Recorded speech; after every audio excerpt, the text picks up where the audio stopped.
사랑하는 성도 여러분, 주님의 평안을 빕니다. 저는 2021년 전국 한인연합감독회 사순절 특세 35일째 3월 29일 날 말씀을 전하는 남가주 한인연합감독교회 김낙인 목사입니다. 오늘 함께 상고할 말씀은 이사야서 64장 1절에서 12절까지 말씀입니다. 오늘 본문을 한번 함께 읽으시겠습니다. 이사야서 64장 1절에서부터 12절까지 말씀 함께 읽으시겠습니다. 원하건대 주는 하늘을 가르시고 강림하시고 주 앞에서 산들이 진동하기를 불이 섭을 사르며 불이 물을 끓임 같게 하사 주의 원수들이 주의 이름을 알게 하시며 이방 나라들로 주 앞에서 떨게 하옵소서.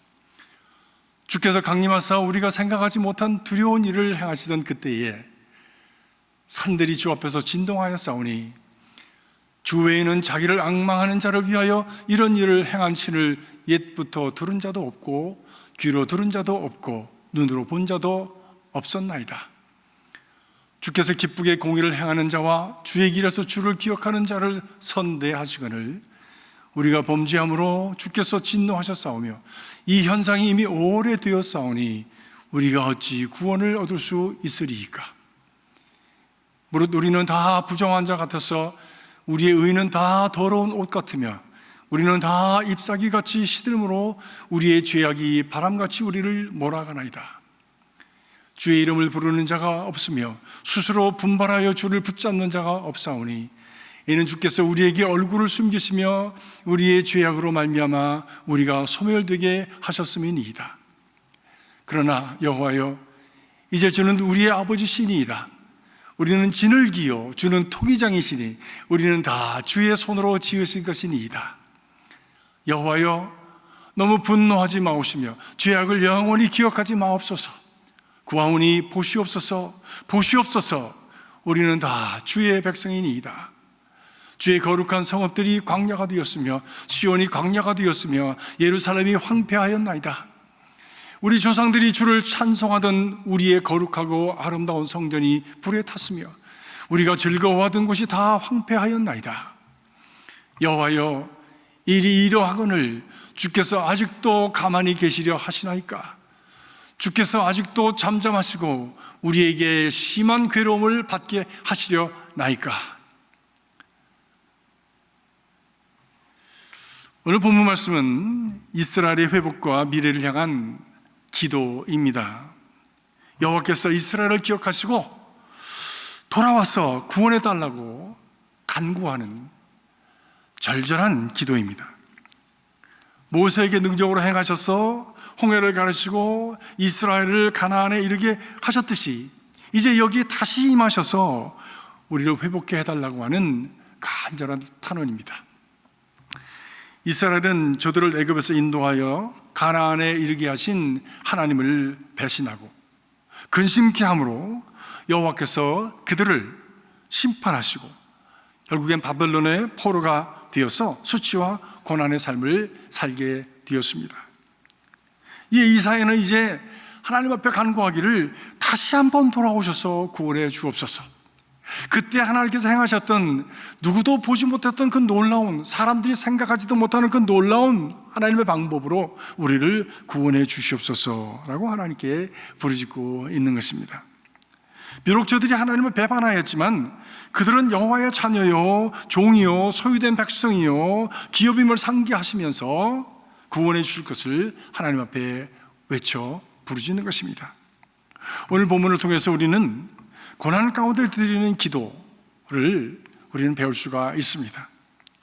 고난 가운데서 어떻게 기도해야 하는가? 첫 번째로 이사야는 하나님의 능력을 믿고 의지하고 기도합니다. 오늘 이사야는 하나님께서 이스라엘의 과거 역사 속에 이루신 하나님의 행적을 기억하면서 능력으로 강림하시기를 기도하고 있습니다. 다시 한번 그 옛날처럼 다시 한번 능력으로 강림하셔서 하나님의 백성을 구원해 달라고 하는 것이지요. 에밀 브로나라고 하는 신학자는 믿음은 과거적이요, 사랑은 현재적이요, 소망은 미래적이라고 하였습니다. 믿음은 성령께서 주시는 선물이지만 과거의 시간 속에 역사하셨던 하나님의 은혜를 기억함으로 우리 안에 태동되고 또 확신되어 자라나게 됩니다. 지난날을 추억하면서 내 안에 역사하셨던 하나님의 손길을 깨달으며 아하 하는 순간에 우리의 믿음이 싹이 트고 움트고 자라나게 되어지는 것이죠. 그 믿음 가운데서 오늘을 사랑으로 살고 미래를 소망으로 나가게 하는 은혜가 우리 가운데 임하게 되어지는 것입니다. 그런 의미에서 기도는 믿음 안에서 우리의 과거와 현재와 미래의 생명을 불어넣고 하나로 묶어내는 은혜의 통로가 된다라고 이야기할 수 있겠습니다. 인간은 기억의 존재입니다. 기억함으로 모든 것이 가능해집니다. 치매가 무엇입니까? 치매는 기억을 다 잃어버리는 것입니다.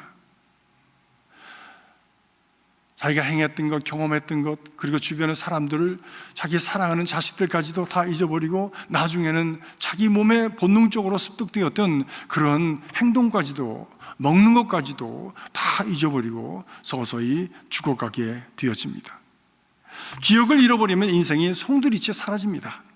그리고 죽음으로 쓰러져 가게 되어지는 것입니다. 믿음도 기억으로 말미암아 출발합니다. 그래서 하나님은 우리들에게 기억하라고 말씀하십니다. 기억하라고 안식일도 주시고, 기억하라고 안식년도 주시고, 기억하라고 많은 절기들을 허락하셨습니다.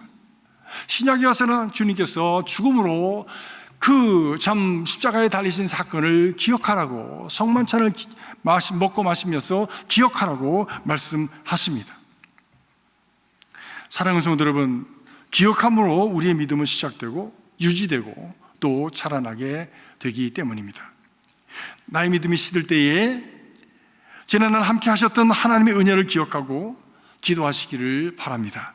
그때 우리의 과거도 현재도 미래도 새로운 의미와 생명을 얻고 새로운 삶을 향하여 나가게 되어지는 것입니다.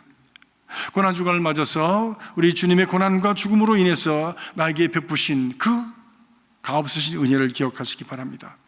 우리가 아직 죄인 되었을 때에 그리스도께서 죽으심으로 우리에게 대한 하나님의 사랑을 확증하심을 믿고 구원의 깊이로 나아가는 그런 하나님의 백성들이 되시기를 주님의 이름으로 축복합니다. 두 번째로 우리는 고난 중에 회개함으로 나아가야 합니다. 5절서부터 7절까지 이사야는 이렇게 기도합니다. 우리가 범죄함으로 주께 진노하며 이는 이미 오래되었으므로 우리가 어찌 구원을 얻을 수 있겠습니까? 라고 탄식합니다. 자신을 깊이 돌아보면서 그동안 자신들이 의롭게 여겼던 것들이 더러운 옷과 같습니다. 죄악의 바람이 시들은 인생들을 몰아갑니다. 잎사귀같이 시들어 버렸습니다라고 그렇게 고백을 합니다. 하나님을 버리고 부질없이 쓰러질 것들을 자랑과 의로 삼고 살아감으로 하나님을 아프게 한 죄인인 줄을 모르고 살아왔던 세월이 이미 너무 오래되어서 썩을 대로 썩어서 누가 우리를 살려줄 수 있겠습니까? 라고 하는 고백이지요. 며칠 전 아버님과 어머님이 기일을 맞아서 묘소에 다녀왔습니다. 지난날의 일들이 주마등처럼 지나갔습니다. 그날을 돌아보면서 부모님께는 이래도 될 거야 당연하게 여기면서 살았던 나의 모습이 우리 부모님들에게 얼마나 섭섭하고 아픔이 되었을 것인가 라고 하는 것을 깨달으면서 무덤 앞에서 죄송합니다, 사랑합니다 라고 하는 뒤늦은 외마디의 고백을 계속하고 내려왔습니다. 이 사순절 팬데믹 상황에서 우리가 우리 자신을 돌아보면서 당연하게 여기면서 지내면서도 결국 그것이 하나님께 아픔이 되었던 그런 것들을 우리가 다시 한번 되새기면서 죄송합니다, 하나님 사랑합니다 라고 하는 고백과 함께 우리의 심령이 회개는 유턴이라고 하였으니 하나님께로 돌아가는 이 사순절이 되기를 간절히 바랍니다. 세 번째로 우리 기도는 회복의 은혜를 구하여야 합니다. 6절에서 12절까지 말씀 보니까 회복을 구하고 있습니다. 그러나 이 회복은 전과 같은 상태로 돌아가는 것이 아니지요. 새로운 모습으로 돌아가는 것입니다. 마치 팬데믹 후의 삶이 옛날로 왜 복귀가 아니라 뉴 노멀로 새롭게 되어진다고 이야기를 하고 있지 않습니까? 예전에 구태의연하고 더러운 옷같이 우리를 가리었던 부질없는 것들을 잎사귀같이 떨어지고, 그리고 정리하고 사라질 것들에 붙잡혀서 살아갔던, 몰려가던 우리의 악한 것들, 쓰레기 같은 것들을 다 벗겨내고 씻겨내고 뒤로 하고 새로운 질적인 삶을 살아가는 그런 귀한 인생으로 돌아가야 될 줄로 믿습니다. 저희 조카가 미 해병대에 다녀왔습니다. 가서 훈련하느라고 무진 고생을 했지만 게으르고 무력하고 꿈이 없이 살던 그가 완전히 새 사람이 되어서 집으로 돌아왔습니다. 이제는 자신감도 있고, 그리고 비전을 가지고 얼마나 성실하게 잘 살아가는지 모릅니다. 전혀 새로운 인생으로 탈바꿈을 하였습니다. 이상한 이 새로워짐을 토기장이 손에 들려진 한 덩이 진흙처럼 새롭게 빚어짐이라고 말씀하고 있습니다. 이사야는 8절에 말씀합니다. 주는 우리의 아버지십니다. 우리는 진흙입니다. 주는 토기장이시니 우리는 다 주의 손으로 지으신 것이니이다 라고 고백을 합니다. 하나님은 우리의 아버지십니다. 자식을 망하고 죽이려고 채찍질하는 부모가 어디 있겠습니까? 세우려 하심이요 살리려 하심입니다. 의사가 중환자를 전신 마취하고 몇 시간씩 무서운 칼을 대는 것이 죽이려 함이 아니라 살리려 하는 것입니다. 평안할 때 듣기 싫은 하나님의 경고와 부패할 때의 고통스러운 심판도, 매맞아서 실험할 때에 하나님이 주시는 희망의 메시지도 살리시려는 것이지 우리를 죽이시려는 것이 아니요, 우리를 살리시려는 하나님의 사랑인 것입니다. 궁극적으로 하나님은 사랑으로 살리고 회복시키시는 생명의 아버지이신 것이지요.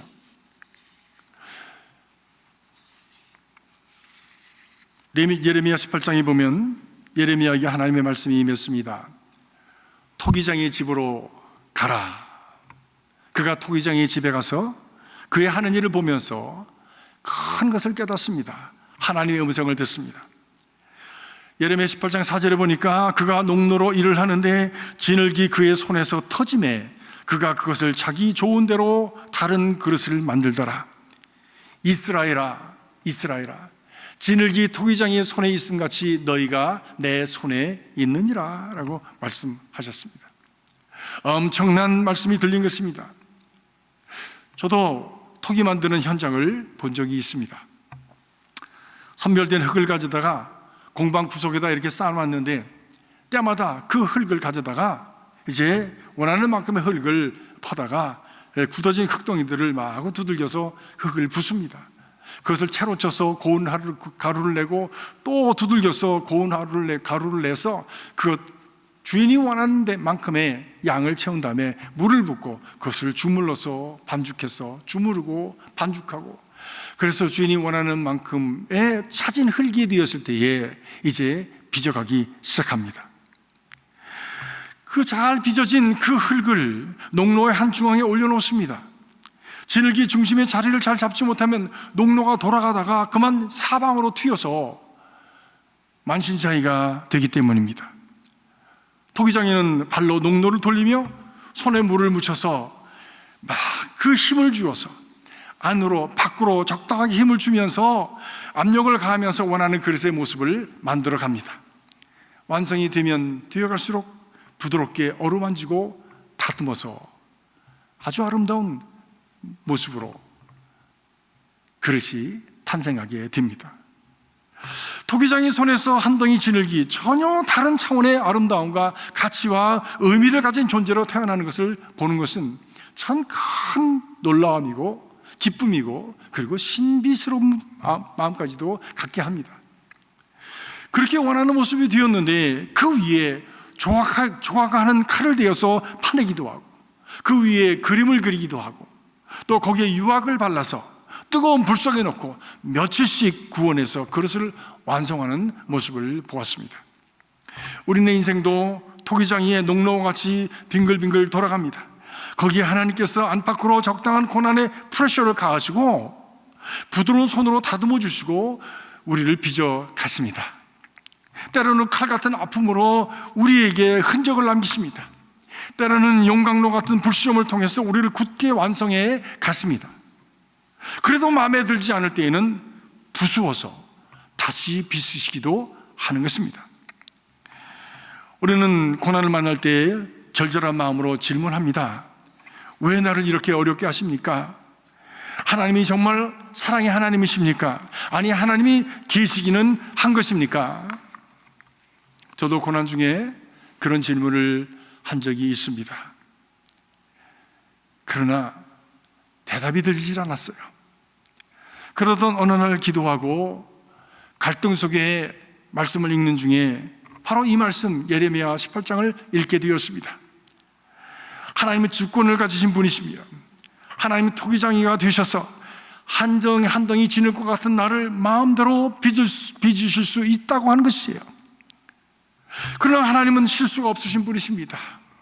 우리의 인생을 최선의 것으로 만드시기 위해서 지금도 일하고 계시다고 하는 바로 그 말씀이, 그 음성이 얼마나 큰 위로가 되어지고 깨달음이 되어지고 또 담대함이 되었는지 모릅니다. 이 깨달음이 오자 마음의 평안을 갖게 되었습니다. 고난의 의미가 생기기 시작했습니다. 삶의 의미가 생기기 시작했습니다. 인생의 목적이 생기기 시작했습니다. 하나님이 개입하셔서 일하고 계시다는 깨달음이 생기자 희망이 생기기 시작했습니다. 새로운 삶을 위한 회복이 시작된 것입니다. 지금도 하나님은 우리의 삶을 주관하시고 빚어가고 계십니다. 우리의 삶은 하나님의 손 안에 있는 것입니다. 그렇기 때문에 불같은 시험 많으나 겁내지 맙시다. 구주의 권능 크시니 이기고 남겠네 라고 우리가 고백하며 찬양할 수 있는 것입니다. 이사야는 이렇게 통위장이신 하나님 아버지께 진을긴 주의 백성을 새롭게 해달라고 간구한 후에 10절에서 12절 말씀 보니까 기도의 강도를 한층 높입니다. 우리의 성읍이 광야가 되었으며 시온이 광야가 되었으며 예루살렘이 황폐하게 되었습니다. 성전이 불탔으며 즐거워하던 곳들이 황폐화 되었는데 여호와여 아직도 잠잠하시겠습니까? 언제까지 오니까? 라고 하나님을 달구칩니다. 우리도 토기장이 하나님 아버지에 대한 믿음을 가지고 오늘의 상황 속에서 하나님 앞에 이렇게 부르짖어야 될지도 모르겠습니다. 주님, 우리의 삶은 코로나로 초토화되었습니다. 서로를 두려워하면서 마스크를 쓰고 피해 다닙니다. 사람들은 모두가 다 병든 사람과도 같습니다. 우리도 교회도 대면 예배가 그쳤고 기뻐하던 성도들의 교제는 단절되었습니다. 우리는 황량한 벌판에 홀로 서 있습니다. 우리의 마음은 외쳐도 메아리만 울리는 황량한 심령이 되고 말았습니다. 언제까지 오니까? 주님, 언제까지 잠잠하시겠습니까? 속히 회복해 하여 주시옵소서. 새롭게 빚어 주시옵소서. 지금 새롭게 빚으시는 줄로 믿습니다. 이런 부르짖음의 기도 가운데 임하시는 하나님의 은혜로 우리의 옛날 허접한 것들, 낡아진 것들, 구태연한 것들을 다 정리하고 새로운 존재로 뉴 노말의 때를 위해서 솟아오르는 우리 모든 성도들, 모든 교회들이 되시기를 주님의 이름으로 기원합니다. 주님의 평강이 있으시기를 주님의 이름으로 간절히 축복합니다.